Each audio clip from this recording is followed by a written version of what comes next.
Andai saja ada hari-hari yang bisa menyaingi 10 akhir Ramadan, maka inilah dia. Kalau 10 akhir Ramadan kita lihat umat Islam berlumba-lumba dalam mengerjakan ibadah karena ada malam Lailatul Qadar yang terjadi hanya satu malam. Dan lebih baik daripada 1000 bulan, maka 10 hari dari sekarang Anda akan memiliki 10 malam berturut-turut, semuanya lebih afdal daripada jihad kepada Allah Subhanahu wa taala. Tidak melihat lagi mana ganjil, mana genapnya, atau malam ganjil dan malam genapnya, tapi semua malam-malamnya itu akan sangat luar biasa pahalanya. Begitu juga dengan siang harinya tentunya. Jadi hari-hari ini harus betul-betul diperhatikan baik-baik.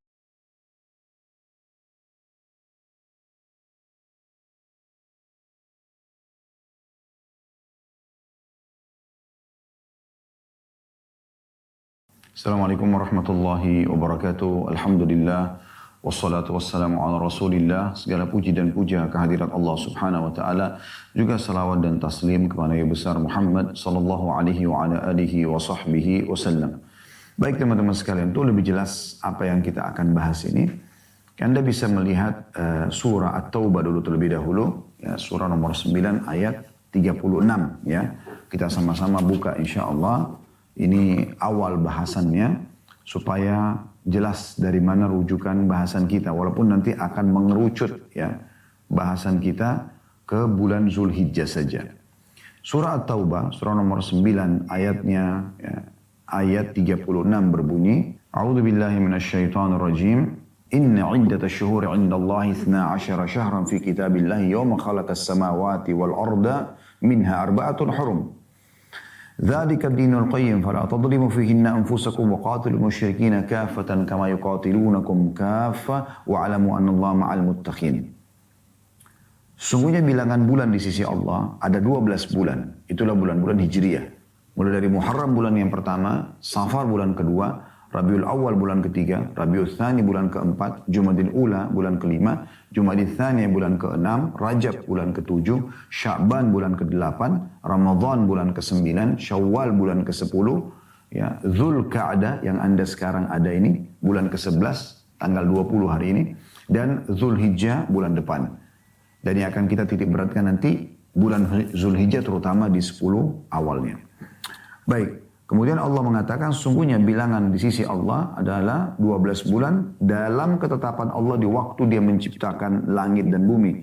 Di antaranya ada 4 bulan yang haram, maksudnya dimuliakan. 4 bulan ini disebutkan oleh Nabi SAW dalam sebuah hadis, sehingga saya diriwayatkan oleh Al-Hakim dalam kitab Mustadraknya dan disahihkan oleh beliau. Itu adalah bulan Rajab, ya. Dan 3 bulan yang berturut-turut, bulan Rajab bulan ke-7 tadi. Dan 3 bulan berturut-turut Dzulqa'dah, Zulhijjah dan bulan Muharram. Artinya di antara 12 bulan itu ada 4 bulan yang dimuliakan.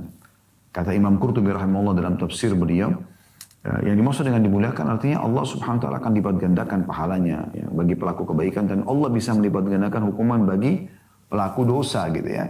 Oleh karena itu kita harus perhatikan kita sekarang berada di salah satu dari 4 bulan itu, Dzulqa'dah.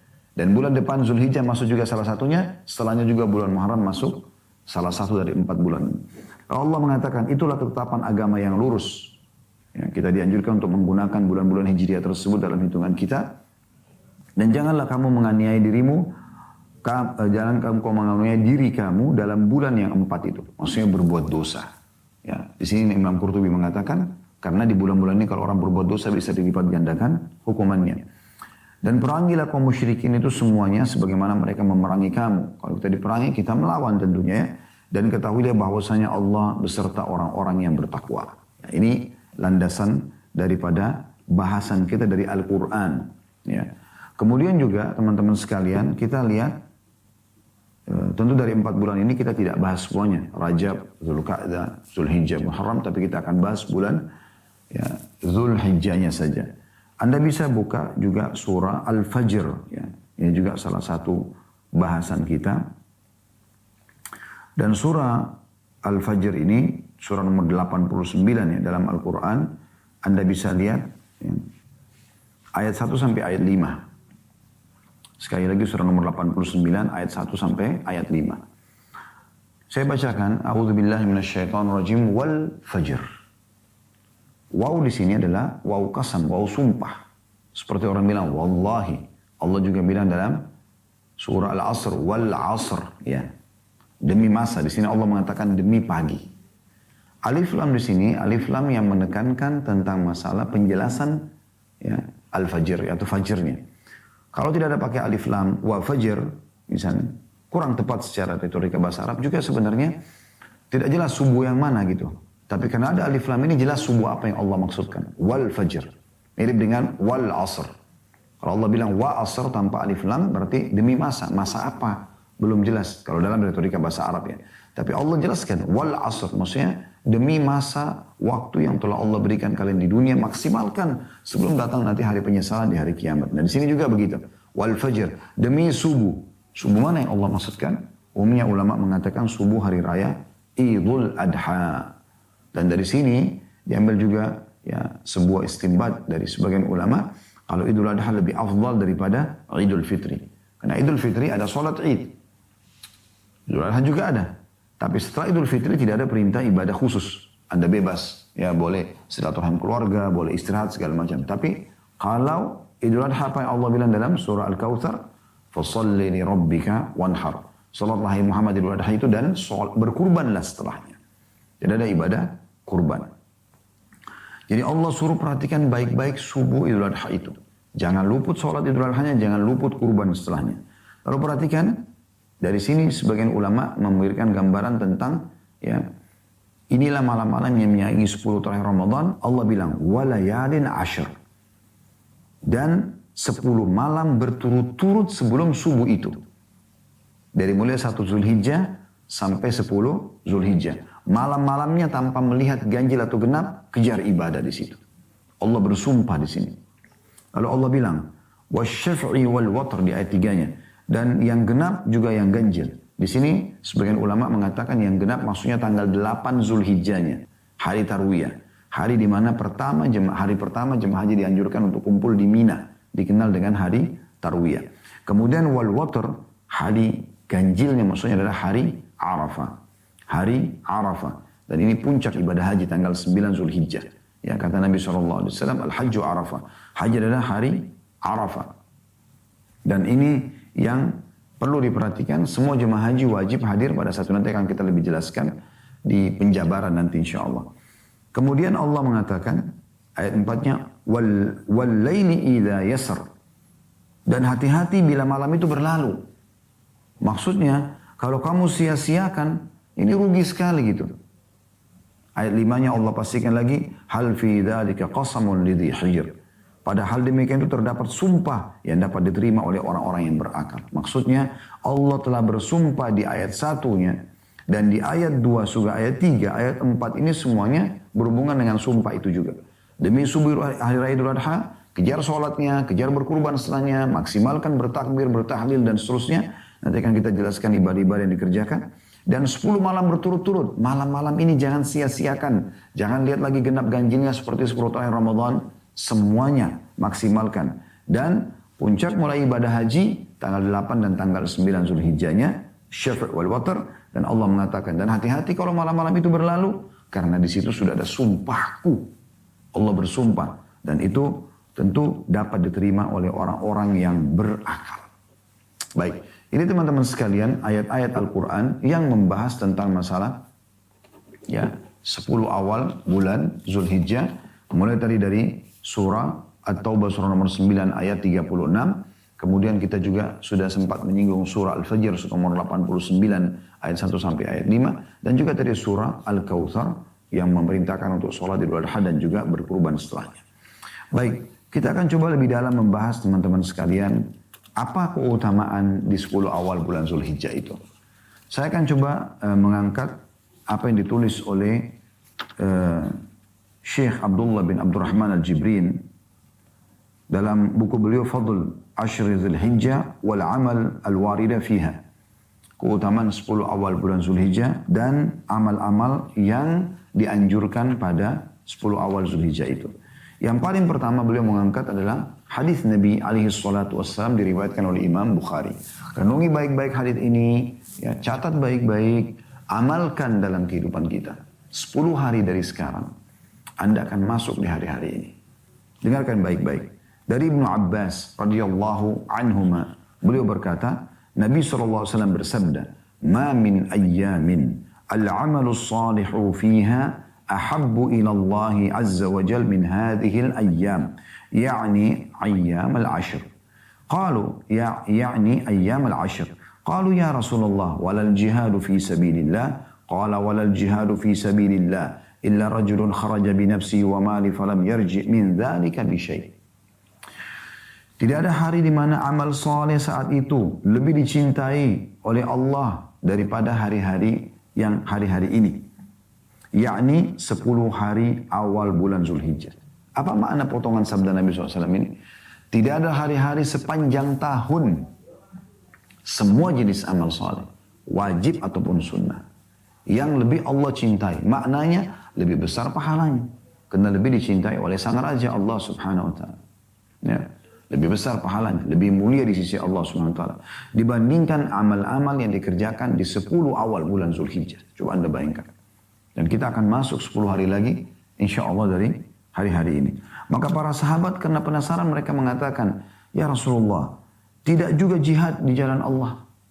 Semua orang tahu keutamaan jihad, meninggalkan keluarganya, meninggalkan pekerjaannya, pergi medan perang, bisa dibunuh oleh musuh. Ya. Jihad juga di jalan Allah ya Rasulullah. Maka kata Nabi SAW, tidak juga jihad di jalan Allah. Kecuali satu keadaan.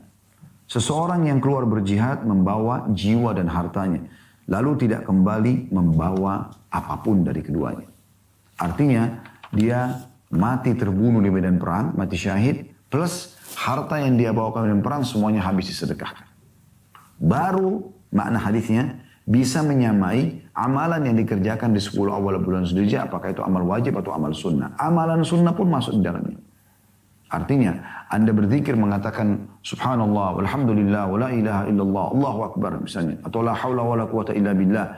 Atau Allahumma salli ala Muhammadin wa ala ali Muhammadin kama sallaita ala Ibrahim wa ala ali Ibrahim innaka hamidun majid. Wa barik ala Muhammadin wa ala ali Muhammad kama barakta ala Ibrahim wa ala ali Ibrahim innaka hamidun majid. Atau astaghfirullahal azim alladzi la ilaha illa huwal hayyul qayyum wa atubu ilaih. Atau subhanallah wa bihamdi subhanallahil azim. Di sini zikir. Ini lebih afdal daripada jihad. Dan yang bisa menyamai hanya jihad yang menghasilkan mati syahid. Dan ini tidak gampang teman-teman sekalian.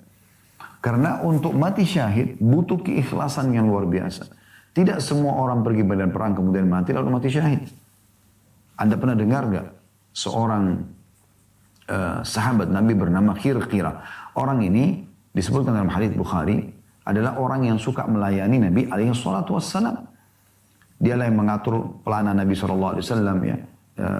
Persiapan tunggangan Nabi SAW pada saat Nabi sedang mau pergi atau Nabi lagi istirahat atau Nabi sudah pulang SAW. Di perang Khaybar dia sempat kena panah yang tidak jelas dari mana. Maka para sahabat mengatakan berita gembira buat dia, mati syahid. Kata Nabi SAW tidak.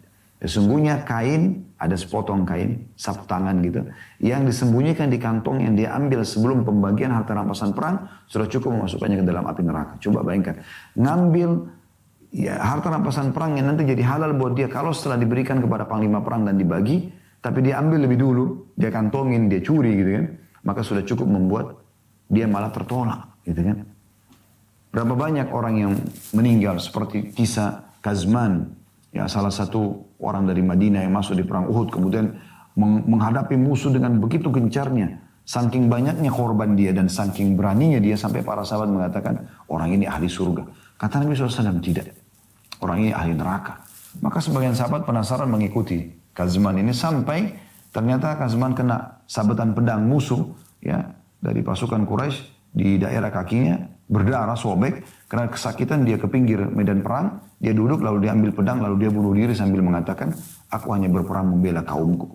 Maka para sahabat sudah tahu, oh ternyata matinya bukan mati syahid. Jadi nggak mudah gitu. Orang untuk mati syahid ini harus ikhlas, tulus. Dan seakan-akan, bukan seakan-akan, memang Allah Subhanahu Wa Taala memilih siapa yang paling ikhlas, yang paling mengharapkan kematian itu, baru kemudian Allah kasih. Ya. Setelah itu, dia bawa seluruh hartanya. Misalnya dia punya 10 miliar, dibawa semua ke medan perang. Diinfakkan semuanya, tidak ada yang dibawa pulang. Nggak ada yang dikirim kembali ke keluarganya. Dua-duanya ini bergabung, baru bisa menyamai pahala amal yang dikerjakan di 10 awal bulan Zulhijjah, walaupun sunnah. Coba Anda bayangkan. Bagaimana para ulama tidak mengatakan yang bisa menyaingi 10 terakhir Ramadan adalah 10 awal bulan Zulhijjah. Ini riwayat, ya. Kemudian riwayat Imam Ahmad, riwayat yang lain tadi kan riwayat Bukhari. Meriwayatkan dari Ibnu Umar radhiyallahu anhuma bahwa Nabi SAW bersabda, "Ma min ayyamin a'zamu indallahi wa la ahabbu ilaihi al-'amalu fihinna min hadhihi al-ayyam al-'ashr, fa'akthiru fihinna min at-tahlili wat-takbiri wat-tahmid." Tidak ada hari-hari yang paling agung dan amat dicintai Allah untuk berbuat kebajikan di dalamnya daripada 10 hari awal bulan Zulhijjah. Maka perbanyaklah tahlil, la ilaha illallah, takbir, Allahu Akbar, dan tahmid, ya, alhamdulillah, ya, pada saat itu. Jadi dua buah hadits ini melengkapi apa yang tadi sudah kita bahas dari ayat-ayat Al-Quran. Baik, sekarang kita masuk teman-teman sekalian lebih dalam lagi ke masalah amalan-amalan apa yang dianjurkan di 10 awal bulan Zulhijjah. Puncak daripada amal semuanya, ya, di 10 awal Zulhijjah ini yang paling awal adalah haji. Adalah ibadah haji, umroh dan haji, ya. Umroh dan haji, ya. Dan karena ini memang dikerjakan, kalau haji itu mulai tanggal 8 Zulhijjah sampai 13 Zulhijjah. Bagi anda yang Allah subhanahu wa ta'ala takdirkan pada tahun ini haji, semoga Allah mudahkan juga buat kita semua, terutama kami tentunya, Allahumma amin. Maka ini sebuah pilihan yang luar biasa, sebuah karunia Allah yang tidak terhingga. Karena anda termasuk orang-orang yang akan mendapatkan keutamaan ibadah terbaik yang mengalahkan jihad di 10 awal bulan Zulhijjah, itu ibadah haji. Baik, haji itu teman-teman sekalian dikerjakan mulai tanggal 8 Zulhijjah sampai tanggal 13 Zulhijjah. Ya. Jadi 6 hari ini, tanggal 8 hari Tarwiyah, tanggal 9 hari Arafah dan malamnya Muzdalifah, kemudian tanggal 10 hari Nahar atau hari Idul Adha, kemudian tanggal 11, 12, 13-nya yang dikenal dengan hari Tasyrik. Ya. Dari 6 hari ini, tanggal 8-nya sunnah, dikenal dengan hari Tarwiyah. Artinya jemaah haji boleh masuk ke Mina, boleh juga tidak masuk ke Mina. Tapi lebih afdal anda kalau sedang haji tahun ini, atau tahun-tahun akan datang pun kalau anda haji, pastikan anda ikut travel yang mulai masuk ke Mina tanggal 8-nya. Karena ini utamanya besar sekali gitu, walaupun dia sunnah. Ya. Di sini orang sholat duhur, asar, maghrib, isya, menginap di kemah di Mina sampai besok.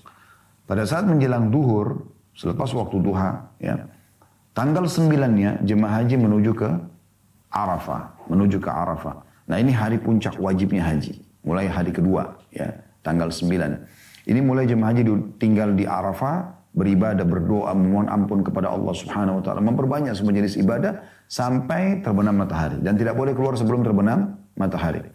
Ya, wilayah Arafah sudah ditentukan tentu oleh Nabi SAW dan sampai sekarang dijaga oleh pemerintah Saudi, dan kita bisa lihat ada pelang-pelang besar awal Arafah dan akhir Arafah.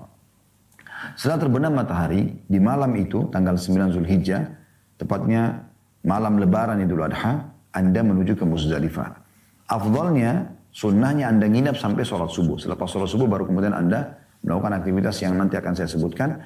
Atau kalau tidak, anda melewati pertengahan malam. Ya. Nah, ini malam Muzdalifah. Tanggal 10 Zulhijjah, Idul Adha, ini jemaah haji melakukan salah satu dari 3 perbuatan. Tentu 3-3-nya lebih afdal kalau langsung diselesaikan. Ya. Yang pertama adalah mereka tawaf ifadah, tawaf wajibnya haji. Mereka ke Masjidil Haram, tawaf, sa'i, kemudian tahallul. Ya, di sini. Dan kalau sudah tahallul, mereka sudah bisa ganti baju biasa, mereka sudah tinggal pakai baju biasa tersebut, dan termasuk suami istri sudah boleh berhubungan biologis. Pilihan yang kedua, tapi tetap nanti dia harus kerjakan ya, yaitu Jumrah Aqabah, melontar. Nah kalau dia pergi melontar di Mina, dari Muzdalifah dia langsung ke Mina, biasanya kemah-kemah sudah disiapkan untuk jemaah haji, setiap travel tentunya sudah siapkan di maktab masing-masing. Maka tanggal ini mereka pergi ke Jumrah, melontar, melempar 7 butir kerikil kecil yang disunnahkan karena mengikuti ya perbuatan Nabi Ibrahim AS pada saat akan menyembelih Ismail AS dan dikejar atau diganggu oleh syaitan, maka beliau melempar syaitan dengan 7 butir kerikil kecil. Ya, ini biasa orang bilang di Indonesia melontar syaitan gitu ya. Walaupun sekarang tidak ada syaitan di situ, tapi ini mengikuti sunnah Nabi Ibrahim AS. Ya, atau yang ketiga adalah berkurban. Ya, kalau dia berkurban. Nah ini salah satu dari perbuatan ini dia bisa tahallul. Cuma bedanya kalau dia belum tawaf ifadah dari tawaf yang wajibnya haji dan sa'i, dia hanya jumrah atau dia berkurban, dia boleh tahallul, mencukur rambut dan pakai baju biasa, tapi belum boleh interaksi suami istri, belum boleh biologis. Tapi tawaf ifadah boleh. Dan lebih baik sebagaimana saya katakan tadi, ketiga-tiganya Anda sudah laksanakan di hari itu. Ya. Walaupun tawaf ifadah dan berkurban boleh ditunda sampai terakhir hari tasyrik, tanggal 13 Zulhijjah. Oke. Kemudian setelah itu, Idul Adha, dia setelah tawaf ifadah, dia tahallul, dia ganti baju biasa, dia menuju ke Mina, ya. Jumrah, tadi Aqabah, dan berkurban. Tanggal 11-nya, awal hari tasyrik. 3 hari dikenal hari tasyrik, 11, 12, 13. Di sini jemaah haji dari kemah menuju ke jumrah lagi, melontar 3. Jumrah kecil, sedang, besar. 7 butir ya, batu kerikil. Kemudian kembali ke kemah, memperbanyak ibadah kepada Allah Subhanahu wa taala. Kemudian tanggal 14 juga begitu. Nah, sampai tanggal 14 ini, dari tanggal 9 itu wajibnya tadi ya. Tanggal 8 kan sunnahnya. Nah, tanggal 14-nya ini jemaah haji kalau yang sudah mau mencukupkan hajinya, maka mereka boleh keluar. Setelah jumrah, mereka keluar sebelum terbenam matahari. Kalau mau yang lebih afdal, tutup dengan tanggal 13-nya, hari terakhir tasyrik. Ini yang sunnah. Yang saya bilang tadi di awal haji tanggal 8 sunnah, di akhirnya juga sunnah. Tanggal 13 Zulhijjah adalah sunnahnya. Nah, jemaah haji kalau yang masih mau lanjutkan, dan ini kata Allah SWT dalam Al-Quran, liman ittaqa, bagi orang yang mau lebih bertakwa, maka dia tinggal sampai tanggal 13. Dan ini yang selalu kami lakukan di travel kami yang Allah amanahkan Uhud Tour ini. Kami selalu tanggal 8 masuk dan tanggal 13 juga tetap ada di Mina. Dan di Mina ini kita sama jumrah, kecil, sedang, besar. Kemudian kita baru keluar dari Mina setelah itu. Nah, ini ibadah haji. Baik, haji ini teman-teman punya keutamaan yang sangat besar. Di antaranya tentunya ya, kita sebutkan keutamaannya. Haji itu teman-teman sekalian, siapapun yang mengerjakannya, umroh, haji ya, itu adalah menjadi tamu Allah. Makanya Anda sering dengarkan, oh ini tamu Allah. Pemerintah Saudi pun mengatakan kami akan melayani tamu-tamu Allah. Pemerintah kita pun begitu kalau melayani jemaah haji, jemaah umroh, tamu-tamu Allah. Ya, travel akan mengatakan selamat datang pada tamu-tamu Allah. Itu benar. Ya, karena disebutkan dalam hadis riwayat Ibnu Majah nomor 2893 dan Syekh Albani menghasankan hadis ini dari Ibnu Umar radhiyallahu anhu bahwasanya Nabi SAW bersabda, al-ghazi fi sabilillah wal hajj wal mu'tamir wal hajju wal mu'tamiru wafdullah da'ahum fa'ajabuhu wa sa'aluhu fa'atahum. Orang-orang yang berperang di jalan Allah, berjihad membela agama Allah, orang-orang yang haji serta orang-orang yang umrah adalah tamu-tamu Allah. Allah memanggil mereka, mereka pun memenuhi panggilan itu. Oleh karena itu jika mereka meminta kepada Allah, pasti Allah akan beri. Dari hadis ini berarti ada gambaran diijabah doa orang yang sedang haji dan umrah. Tapi di sini kita bisa lihat mereka adalah tamu-tamu Allah. Siapa yang tidak bangga teman-teman dijadikan sebagai tamu Allah?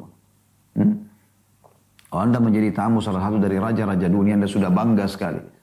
Anda menjadi tamu bupati, gubernur, wali kota misalnya, presiden, raja, Anda sudah menjadi bangga. Padahal itu manusia biasa. Raja yang sebenarnya Malikal Mulk adalah Allah Subhanahu wa taala. Bagaimana Anda tidak bangga menjadi tamunya Allah? Plus lagi diijabah doa-doa Anda. Dan bagi yang masih ragu mengeluarkan, oh tapi biaya haji masih lama nih, sekian belas tahun saya baru bisa haji. Kalau saya mau NH Plus maka saya bayar mahal. Bayar, tidak masalah. Allah akan ganti itu. Allah akan ganti. Ya. Allah jelaskan itu dalam Al-Quran. Sehingga saya dalam surah Saba, ya, Allah Subhanahu wa taala menyebutkan surah nomor 34 ayat 39-nya. A'udzubillahi minasyaitonir rajim, wa ma anfaqtum min syai'in fahuwa yukhlifu. Apapun yang kalian infakkan jalan Allah, maka Allah akan ganti. Lalu kenapa ragu? Dalam sebuah hadis diriwayatkan ya oleh An-Nasai nomor 2631, Tirmidzi nomor 810, Ahmad jilid 1 halaman 387 dengan sanad hasan, melalui hadis Abdullah bin Mas'ud radhiyallahu anhu bahwasanya Nabi sallallahu alaihi wasallam bersabda, "Tabi'u bainal hajji wal umrati fa innahuma yanfiyan al-faqra wadh-dhunuba kama yanfi al-kiru khabath al-hadid wadh-dhahabi wal-fiddati wa laysa lil-hajjati al-mabrurati thawabun illa al-jannah." Saya ulangi, tabi'u bainal hajji wal umrati fa innahuma yanfiyan al-faqra wadh-dhunuba kama yanfi al-kiru khabath al-hadidi wadh-dhahabi wal-fiddati wa laysa lil-hajjati al-mabrurati thawabun illa al-jannah. Ikutilah umrah pada haji, maksudnya rutin kan. ya continue setelah haji umrah, setelah umrah haji gitu. Karena keduanya menghilangkan kemiskinan dan dosa-dosa sebagaimana pembakaran menghilangkan karat pada besi, emas dan juga perak. Sementara tidak ada balasan bagi orang yang haji kecuali haji yang mabrur, kecuali surga. Jadi di sini bisa menghilangkan kesusahan hidup, kemiskinan, dosa-dosa, bersih.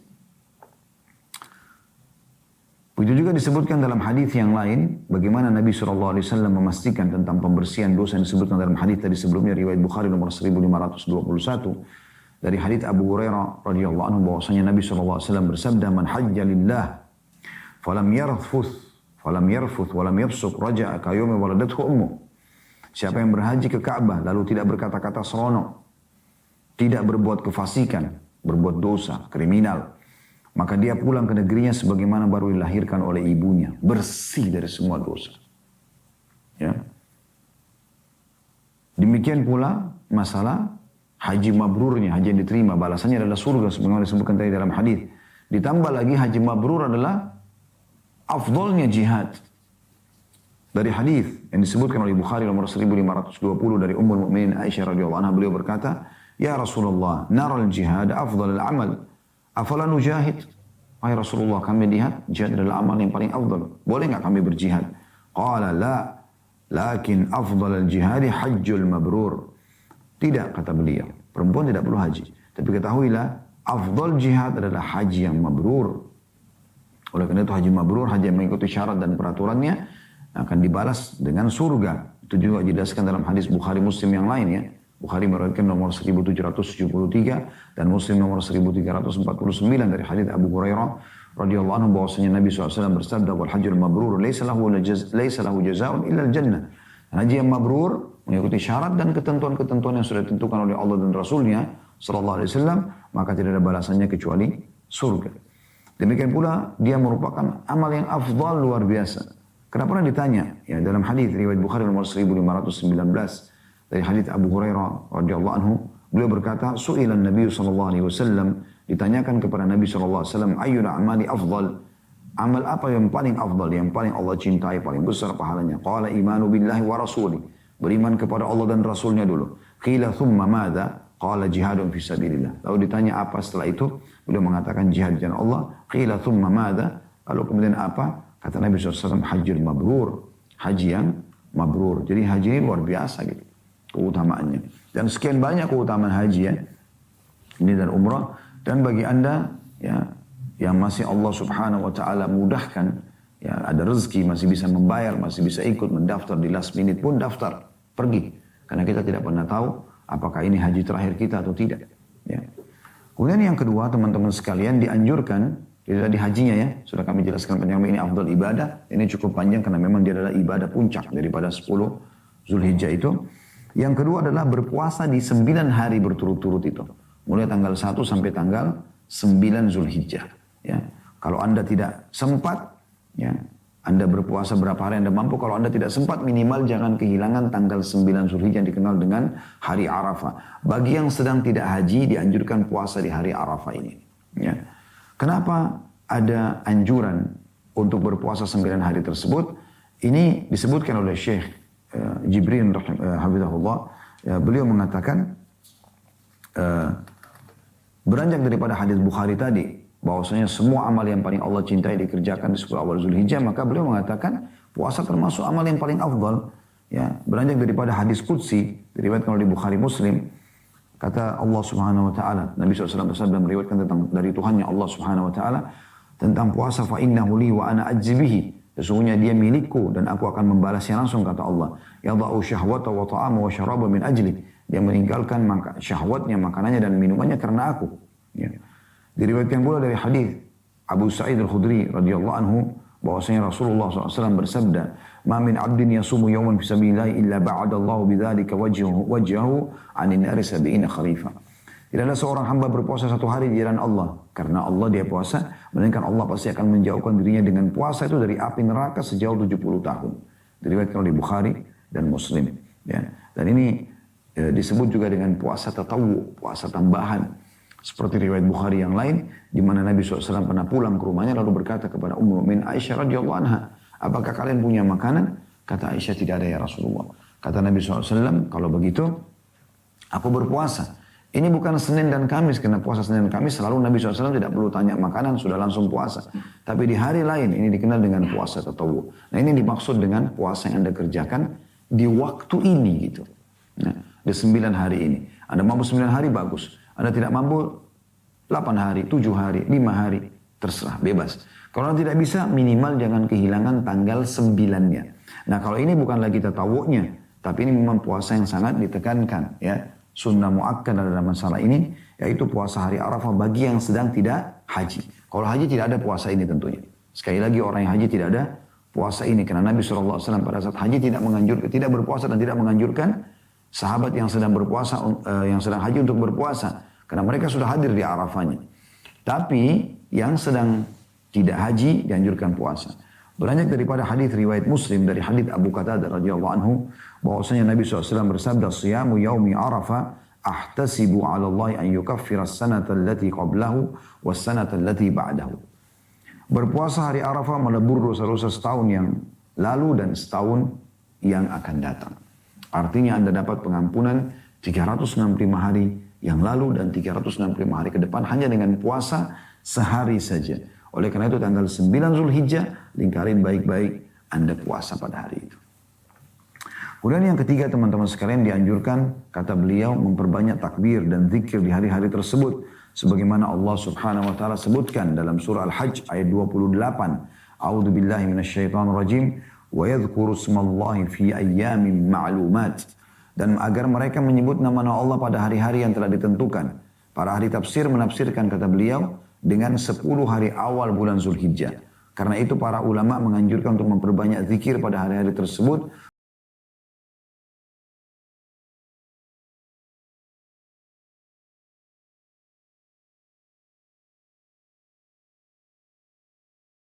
Berdasarkan hadits Ibnu Umar radhiyallahu anhuma, fa'akthiru fihinna minat tahlili wat takbiri wat tahmid. Maka perbanyaklah tahlil, takbir dan tahmid pada hari-hari itu. Sebagaimana hadits diriwayatkan oleh Imam Ahmad. Imam Bukhari juga meriwayatkan rahimahullah atau menuturkan bahwa Ibnu Umar dan Abu Hurairah radhiyallahu anhu ajma'in keluar ke pasar pada 10 hari tersebut seraya mengumandangkan takbir, kemudian orang-orang mengikuti takbirnya. Dan Ishaq rahimahullah meriwayatkan dari fuqaha tabi'in bahwa pada hari-hari ini hendaklah mengucapkan Allahu Akbar, Allahu Akbar, Allahu Akbar, la ilaha illallah, wallahu akbar, walillahil hamd. Ya, ini yang sudah masyhur sering kita ucapkan ya. Allah Maha Besar, Allah Maha Besar, Allah Maha Besar 3 kali kita ucapkan. Tidak ada Tuhan yang berhak disembah kecuali Allah, Allah Maha Besar, Allah Maha Besar dan segala puji hanya milik Allah. Dianjurkan agar mengeraskan suara dalam bertakbir ketika berada di pasar, di rumah, jalan, masjid dan lain-lainnya sebagaimana firman Allah Subhanahu wa taala dalam surah Al-Baqarah ayat 185. Khusus di hari-hari ini ya. A'udzu billahi minasyaitonir rajim wa litukabbirullaha 'ala ma hadakum wa la'allakum tashkurun. Dan hendaklah kalian mengagungkan Allah atas petunjuknya yang diberikan kepada kalian dan agar kalian bersyukur. Ya. Lalu beliau mengatakan, di sini masalah mengeraskan suara. Lalu beliau titik beratkan poin penting.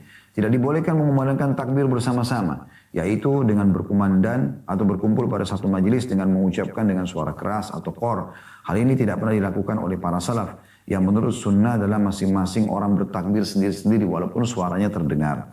Ini berlaku pada semua zikir dan doa, kecuali karena tidak mengerti sehingga harus belajar dengan mengikuti orang lain. Dan diperbolehkan berzikir dengan mudah, dengan yang mudah-mudah seperti takbir, tasbih dan doa-doa lainnya.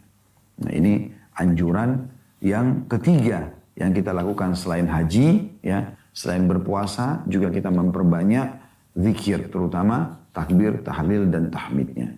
Baik, kita akan lanjutkan apa yang ditulis oleh Syekh Jibrin. Ya, beliau mengatakan di poin ketiga tadi memperbanyak zikrullah, terutama takbir, tahlil dan juga tahmid. Namun secara khusus masalah takbir, beliau menyebutkan disyariatkan ada poin ke-6 ya. Saya langsung masuk ke poin ke-6 dulu dari 9 poin yang beliau tulis. Di poin ke-6-nya saya gabungkan dengan poin ketiga karena ini mirip, yaitu disyariatkannya membaca takbir secara mutlak. Ya. Ada rincian yang beliau sampaikan tentang masalah takbir ini. Beliau mengatakan ada 2 jenis takbir yang dianjurkan. Ada takbir mutlak pada Idul Adha, adalah sejak awal bulan Zulhijjah hingga akhir hari tasyrik. Jadi mulai tanggal 1 Zulhijjah sampai tanggal 13 Zulhijjah. Anda di sini memperbanyak takbir. Dan takbir mutlak juga disunnahkan dilakukan di semua waktu. Baik siang maupun malam, di jalanan, di pasar, di mobil, di rumah, di masjid. Dan di tempat-tempat yang dibolehkan menyebut nama Allah. Ya, ini masing-masing sebagaimana tadi sudah dikatakan. Ini namanya takbir mutlak. Ya. Anda membaca tadi. Ya. Yang sudah kita sebutkan yaitu Allahu Akbar, la ilaha illallah, Allahu Akbar, walillahil hamd. Ya. Itu diantara lafadznya. Kemudian juga ada takbir muqayyad, ya, atau takbir yang terikat dengan waktu selepas sholat 5 waktu saja. Nah ini mau dimulai dari, dan ini hanya untuk Idul Adha saja. Takbir muqayyad dimulai seusai sholat subuh pada hari Arafah, tanggal 9 Zulhijjah, dan berakhir pada usai sholat asar pada hari terakhir hari tasyrik atau tanggal 13 Zulhijjah. Nah ini 2 jenis takbir ya. Kalau yang pertama itu mutlak, artinya setiap saat bisa dan selama 13 hari berturut-turut. Dan harus sampai tanggal 13. Boleh di jalan, boleh di masjid, di tempat-tempat yang dibolehkan bertakbir. Ada yang muqayyad terikat hanya selepas sholat 5 waktu saja. Dan ini Anda baca selepas salam, mulai dari subuh, selepas sholat subuh. Hari Arafah tanggal 9 Zulhijjah sampai hari terakhir tasyrik. Hari terakhir tasyrik ya. Lafaz-lafaz itu tentu cukup banyak. Kalau riwayat Abdullah bin Mas'ud radhiyallahu anhu adalah Allahu Akbar, la ilaha illallah, Allahu Akbar, walillahil hamd. Juga dalam riwayat lain, Allahu Akbar, 3 kali takbirnya. Kalau tadi 2 kali saja. Kemudian la ilaha illallah, Allahu Akbar, walillahil hamd. Kalau riwayat Ibnu Abbas radhiyallahu anhuma, Allahu Akbar, 3 kali takbir, walillahil hamd, Allahu Akbar wa ajal, Allahu Akbaru ala ma hadana. Nah ini lafaz-lafaz yang dinukil juga dari intisari dari sholatul mu'min, ditulis oleh Dr. Said bin Ali Al-Qahtani. Ya. Allah Maha Besar, Allah Maha Besar, Allah Maha Besar, segala puji bagi Allah, Allah Maha Besar dan Allah Maha Agung, Allah Maha Besar atas segala hidayah yang diberikan kepada kami. Ya, dan ini Syekh Albani menyebutkan sanadnya sahih. Ya. Baik, kita masuk ke anjuran yang keempat, ditulis oleh beliau, yaitu bertaubat serta meninggalkan segala kemaksiatan dan dosa, sehingga akan memperoleh ampunan dan rahmat. Karena kalau kita bertaubat dan Allah kabulkan taubat kita, ini termasuk ibadah. Dan itu termasuk insya Allah masuk dalam amal-amal ibadah yang sangat ditekankan di 10 awal bulan Zulhijjah. Walaupun kita sudah sering bertobat, tapi di saat ini kita memperbaharui taubat kita. Terutama bagi orang-orang yang memang banyak bermaksiat kepada Allah dan ya masih diberikan umur, ini kesempatan emas ya. Kata beliau, maksiat adalah penyebab terjauhkan dan terusirnya hamba dari Allah Subhanahu wa taala, dan ketaatan adalah sebaliknya penyebab dekat dan memperoleh cinta dan kasih sayang Allah.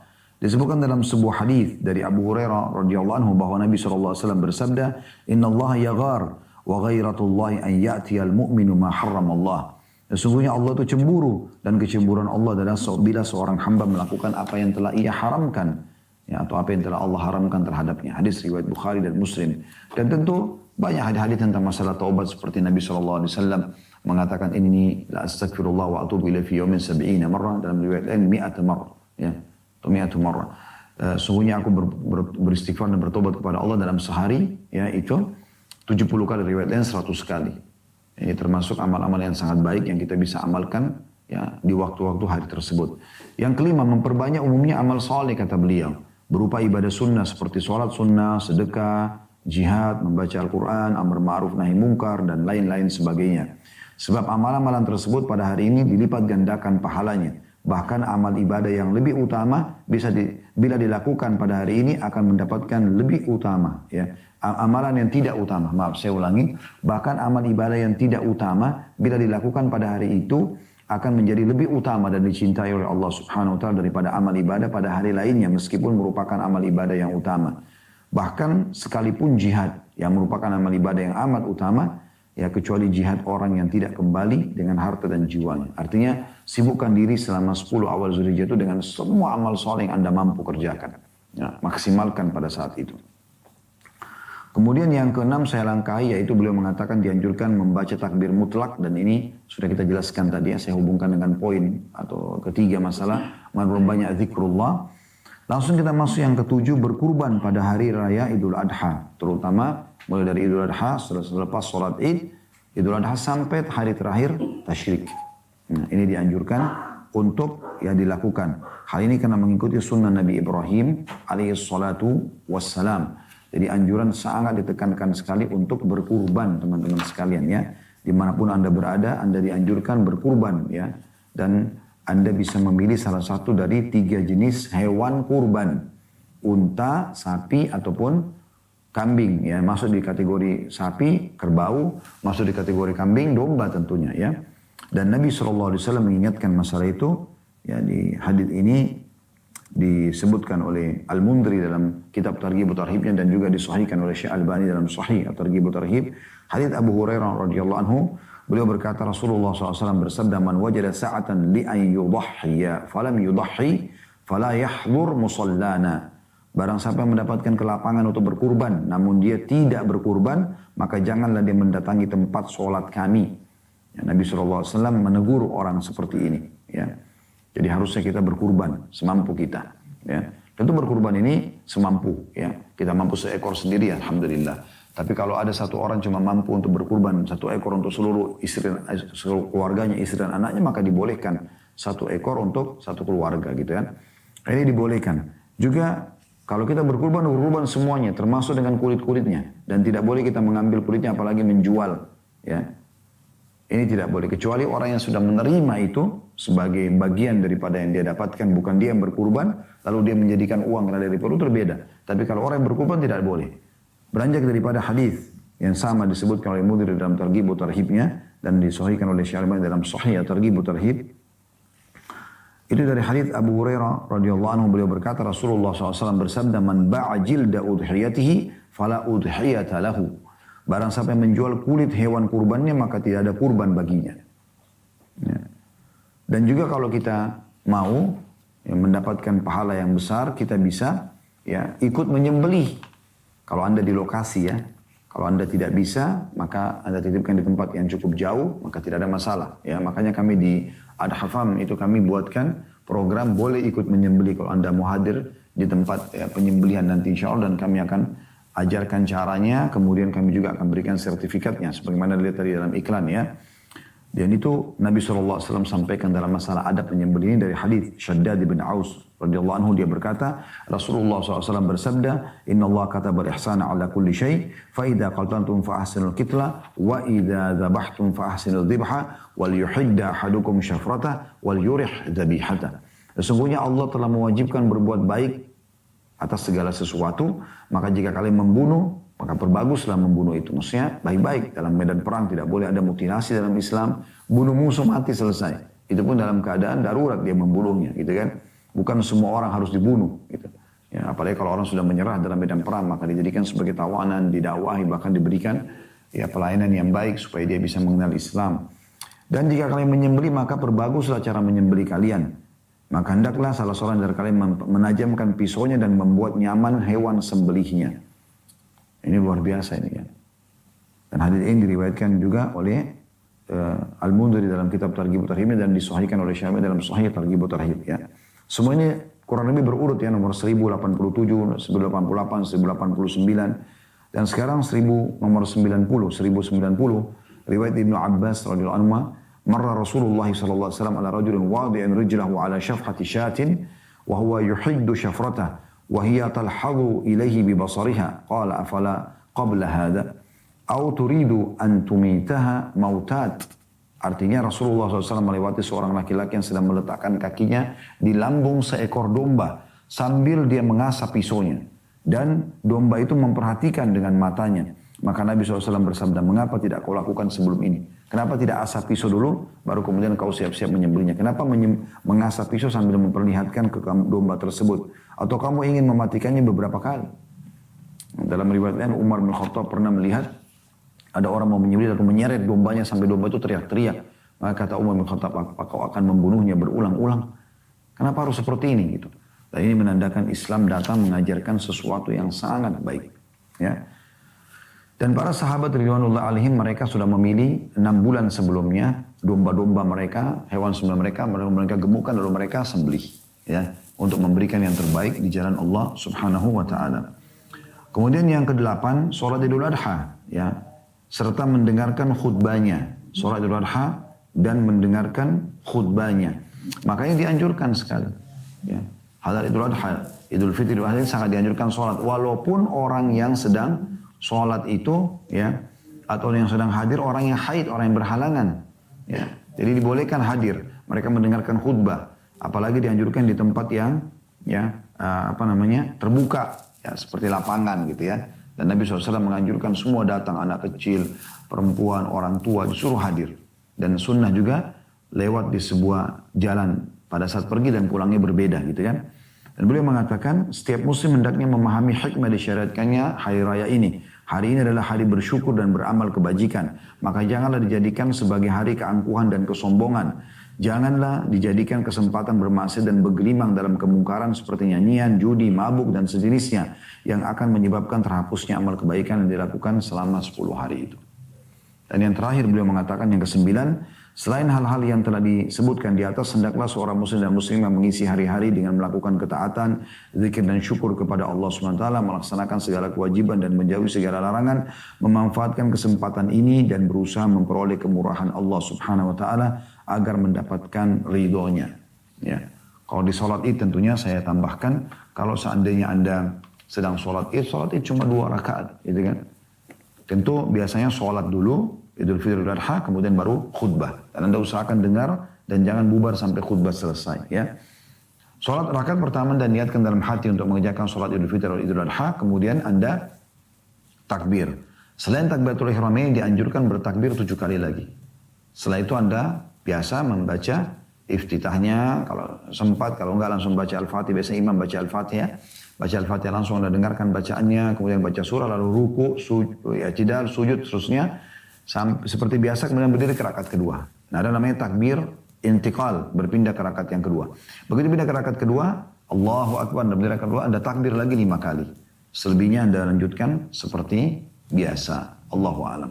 Semoga Allah Subhanahu wa taala menjadikan kita orang-orang yang terus memaksimalkan sisa umur kita ini di atas ketaatan kepadanya, dan betapa nikmatnya ibadah teman-teman sekalian, tentu bagi orang yang ikhlas dan memang ingin mengerjakan ibadah tersebut sebagaimana orang-orang bermaksiat menikmati maksiatnya. Maka beruntunglah orang yang menikmati ibadahnya sehingga dia dekat dengan Tuhannya dan akan dipenuhi semua hidupnya dan selamat dunia akhirat, serta celakalah orang yang terus menyibukkan diri dengan kemaksiatan tanpa taubat kepada Allah Subhanahu wa taala dan luput darinya kesempatan-kesempatan emas seperti hari-hari ini.